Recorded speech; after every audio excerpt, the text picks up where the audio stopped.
This guide will help you enable controller drift in Roblox for a better gaming experience. Follow these steps to set it up correctly. Step 1. Access Roblox settings. Open Roblox and log into your account. Click on the gear icon in the upper right corner to access the settings menu. Step 2. Navigate to Controls. In the settings menu, find the Controls tab.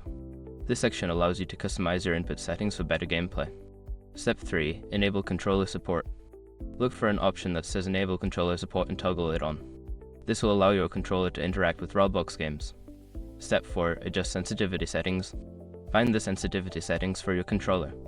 Adjust the sensitivity sliders to your preference, which can help in managing controller drift. Step 5. Test your settings. After making the adjustments, enter a game to test your controller. Check if the drift is functioning as desired and make further adjustments if necessary. Now you are ready to enjoy your Roblox experience with controller drift enabled. Happy gaming!